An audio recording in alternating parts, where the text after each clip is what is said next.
A hospital discharge form signed at 11:47 p.m. on a rain-soaked Thursday should have been the end of Isla Monroe's involvement with the man in room 304. 72 hours of monitoring vitals, changing 4 drips, and pretending she didn't notice the 4 armed men stationed outside his door. That was supposed to be the full extent of her contact with Dominic Ashford, the city's most feared syndicate leader who had taken 3 bullets to the chest during a territorial ambush outside a downtown warehouse. But when she walked into his private suite at midnight to collect the final paperwork, she found him sitting upright on the edge of the hospital bed, his chest wrapped in heavy bandages, his dark eyes locked onto her face with an intensity that made her forget how to breathe. Before she could set the clipboard down on the rolling tray beside him, he said 6 words that would rewrite the entire trajectory of her life. "Sleep beside me. I'll pay whatever you want." Isla wasn't naive. She knew exactly who Dominic Ashford was.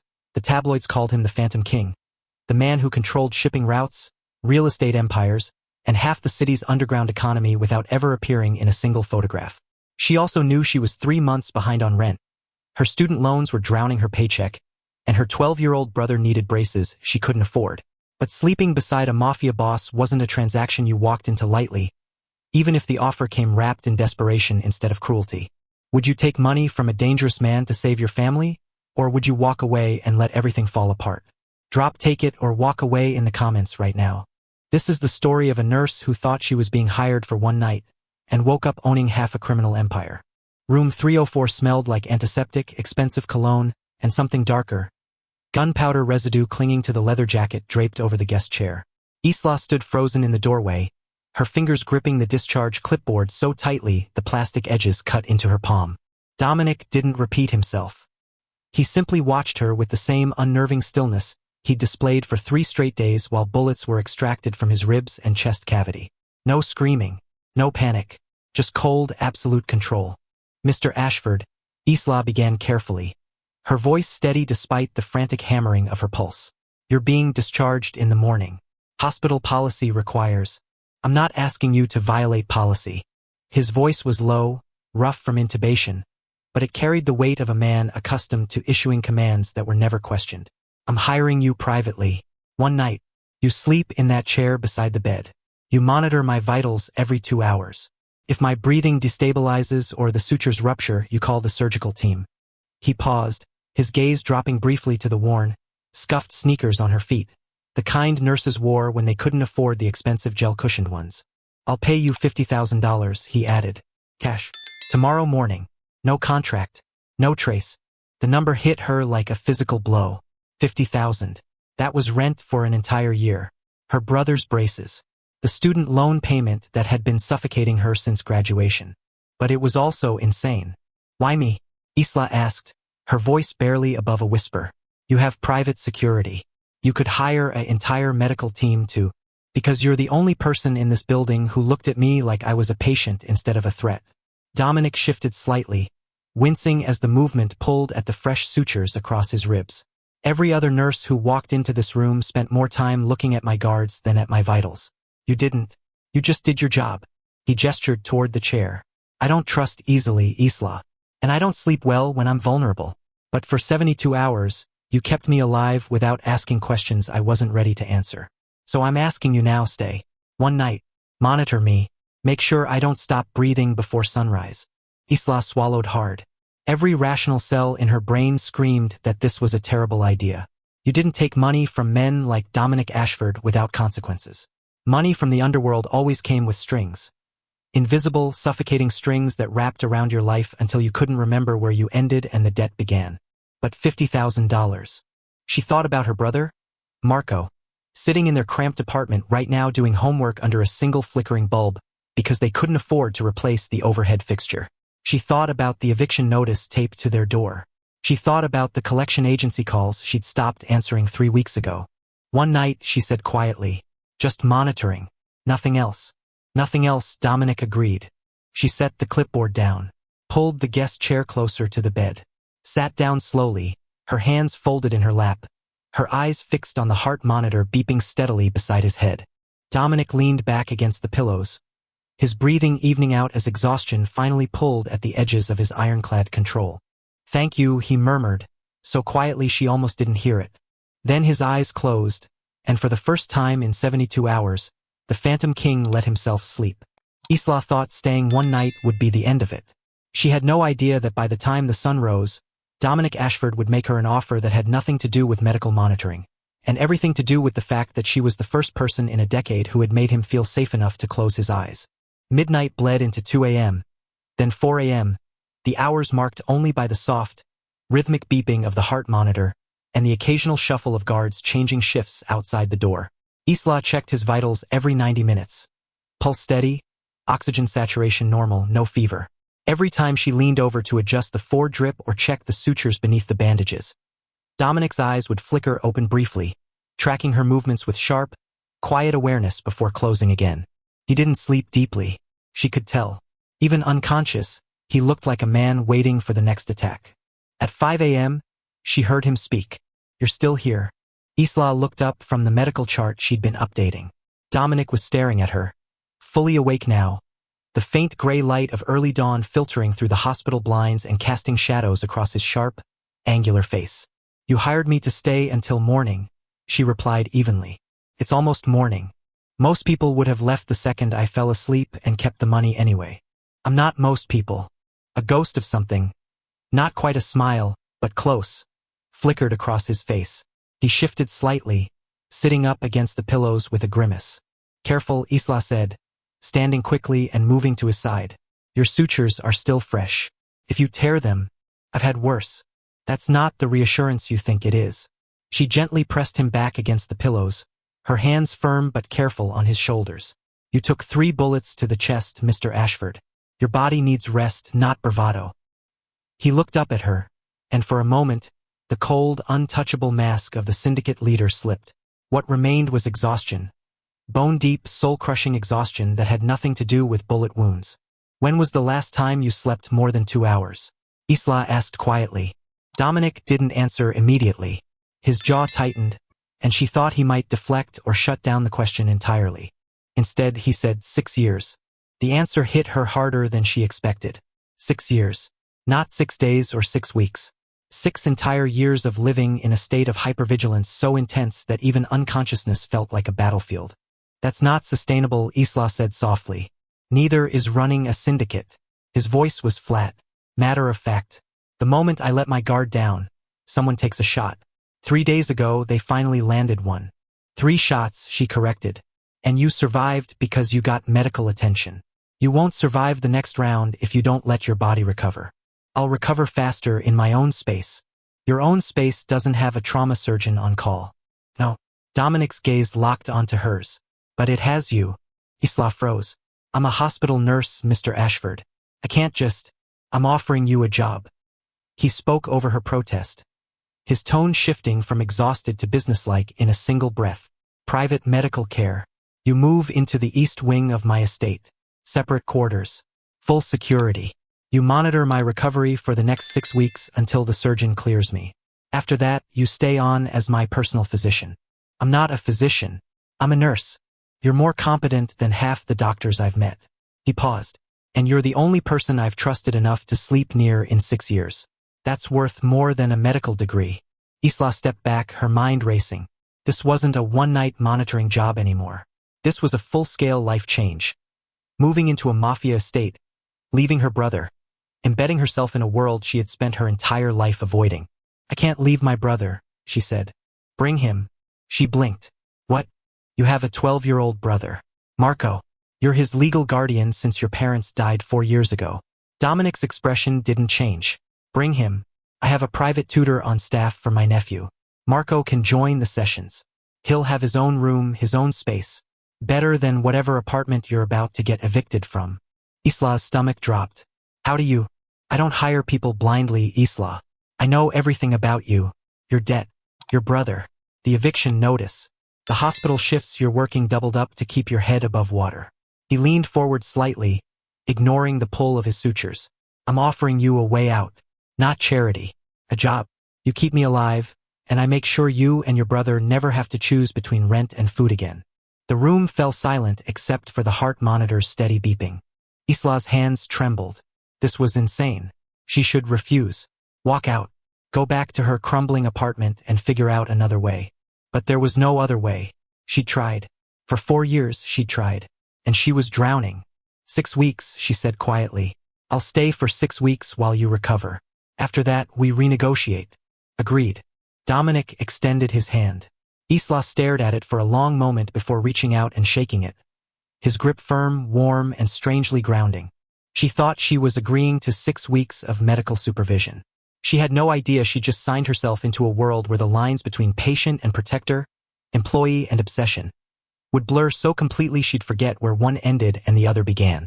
By 7 a.m., Isla was standing in the hospital parking garage beside a black armored SUV with tinted windows, her small overnight bag slung over her shoulder, and her mind still reeling from the conversation that had unfolded in room 304. Dominic's head of security, a man named Carter with a scarred jawline and eyes that missed nothing, loaded her bag into the back of the vehicle without a word. He held the door open, waiting. Your brother's school has been notified, Carter said. He'll be picked up at 3 p.m. and brought directly to the estate. His belongings from your apartment will be packed and moved by tonight. Isla's head snapped toward him. I didn't agree to. Mr. Ashford doesn't wait for bureaucracy. Carter interrupted smoothly. You agreed to bring your brother. He made sure it happened. You'll have the weekend to settle in before his tutoring sessions start Monday. She wanted to argue, wanted to push back against the sheer speed at which her entire life was being reorganized without her input. But Marco would be safe, federal educated, protected, and she would finally be able to breathe. She climbed into the SUV. The door closed with a heavy, final thunk. 30 minutes later, they passed through a gated entrance and up a long, tree-lined drive that ended at a sprawling stone estate overlooking the river. It wasn't flashy. No gold fountains or excessive columns.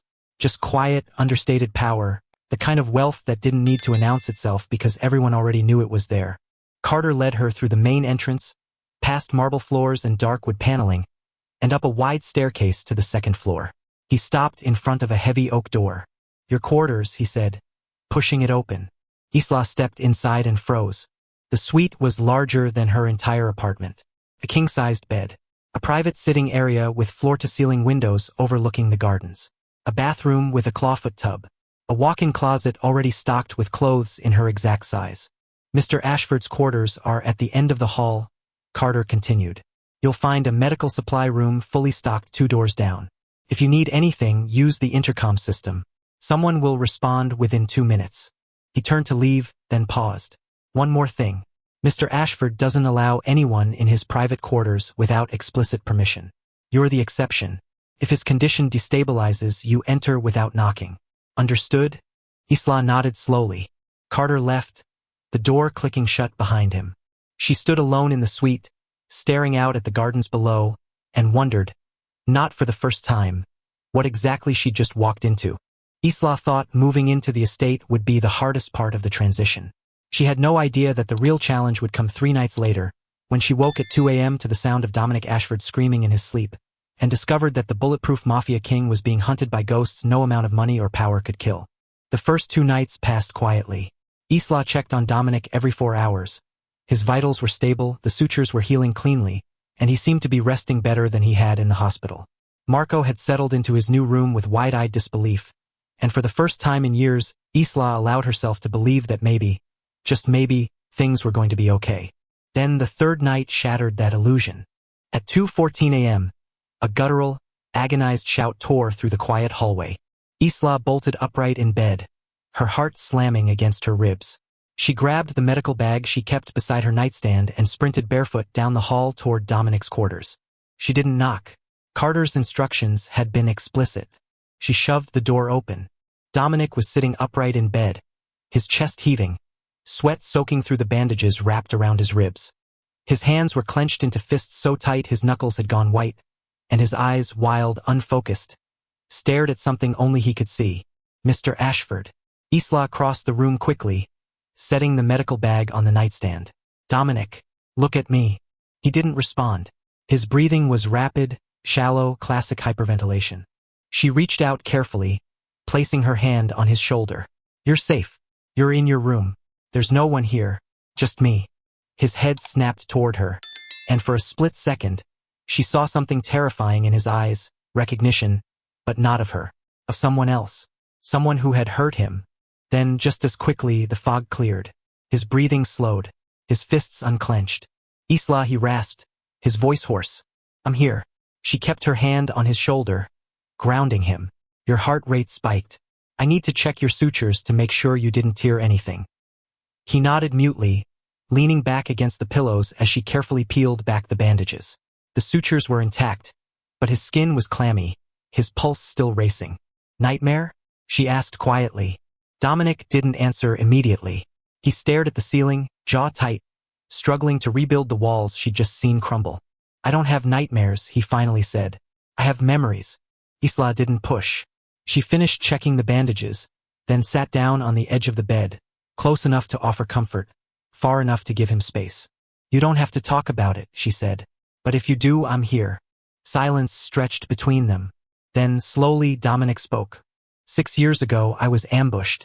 Not like this one. Worse, they didn't just want territory. They wanted me broken. They took me to a warehouse, kept me there for 3 days. His voice was flat, clinical, as if reciting someone else's trauma. They didn't kill me because dead men can't be controlled. They wanted leverage. So they made sure I understood exactly what happens when you let your guard down. Isla's chest tightened. She'd seen the scars during wound care, burn marks, old bullet wounds, injuries that spoke of prolonged torture. I got out, Dominic continued. Burned the warehouse. Killed everyone inside. Rebuilt my organization stronger. But I never slept the same again. Because every time I close my eyes, I'm back in that room. He finally turned to look at her. That's why I hired you, Isla. Not just for medical care. Because for 3 nights in that hospital I slept. Really slept. And I haven't been able to do that since I was 26 years old. The weight of that confession settled over her like a heavy blanket. You're not broken, Dominic, Isla said softly. You're surviving. Surviving isn't living. No, but it's the first step. She stood, intending to let him rest, but his hand shot out, catching her wrist. Not forceful, just desperate. Stay, he said, just until I fall asleep. Please. Isla hesitated. This was crossing a line. She was his nurse, not his therapist. Not his... whatever this was becoming. But the look in his eyes wasn't the cold, commanding gaze of the Phantom King. It was the exhausted plea of a man who had been fighting alone for too long. She sat back down. I'll stay. Dominic leaned back, his grip on her wrist loosening but not releasing entirely. His breathing gradually evened out, the tension draining from his frame. And for the second time since she'd met him, Isla watched the most dangerous man in the city let himself be vulnerable. She thought staying until he fell asleep would be enough. She had no idea that by morning, Dominic Ashford would make her a third offer, one that had nothing to do with medical care, and everything to do with the fact that he'd finally found someone he trusted enough to protect instead of control.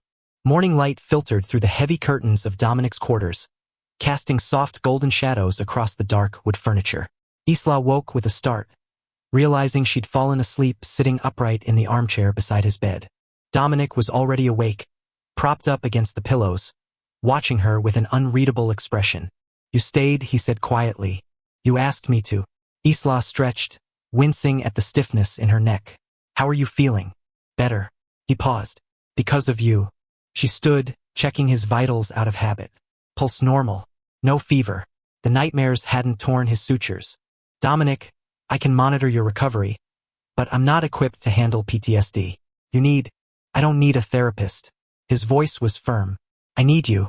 Isla froze, her hand still resting on the stethoscope around her neck. What I said last night, Dominic continued, sitting up carefully. I don't say things like that. I don't let people see me like that. But you didn't run. You didn't look at me like I was broken. You just stayed. He reached for a folder on the nightstand, wincing slightly at the movement. He handed it to her. What is this? Isla asked. Contract. Not the 6-week arrangement. Permanent one. She opened the folder. Her eyes widened as she scanned the terms. Full-time private medical care. Salary that was triple what she made at the hospital. Housing for her and Marco. Full benefits. Educational trust fund for her brother. And at the bottom, in bold text, live-in companion and personal confidant. I'm not asking you to be my nurse anymore, Dominic said. I'm asking you to be the person I trust when the walls come down. The person who makes sure I don't lose myself completely. You sleep in the guest suite. You have your own life. But when I need you, when the nightmares come, Or when I can't tell the difference between survival and cruelty anymore, you're there. Isla stared at the contract, her mind reeling. You're asking me to be your anchor. I'm asking you to let me pay you for something I can't survive without. His gaze was steady. Honest. I know it's not fair. I know I'm asking for more than a medical professional should give. But I'm not offering this as your employer. I'm offering it as someone who finally found a reason to want to survive instead of just existing. Tears pricked at Isla's eyes. This wasn't about money anymore. It wasn't even about safety. This was about two people who had been drowning separately, realizing they could breathe if they held onto each other. If I sign this, Isla said carefully, it's not charity. I'm not your pity case. I do this because I choose to, not because you're paying me. Agreed. She picked up the pen, hesitated, then signed. Dominic exhaled. A sound somewhere between relief and disbelief. Thank you, he said. Don't thank me yet, Isla replied, a small smile tugging at her lips. You just gave a sleep-deprived nurse access to your nightmares and your empire. You have no idea what you've gotten yourself into. For the first time since she'd met him, Dominic Ashford laughed. Quiet, rough, and entirely genuine. And in that moment, Isla realized she wasn't just the woman hired to keep him alive. She was the person who reminded him what living was for. Isla thought signing the contract would bring stability. She had no idea that 72 hours later, the syndicate that had tortured Dominic 6 years ago would resurface with a message written in blood on her brother's school locker. We found his weakness. Trade her for territory or we take her anyway. Click the video on your screen right now to see what happens when the Phantom King's enemies realize they didn't just threaten his nurse. They threatened the first person he's loved in a decade. And watch Isla discover that surviving in Dominic's world means learning to fight back just as ruthlessly as he does.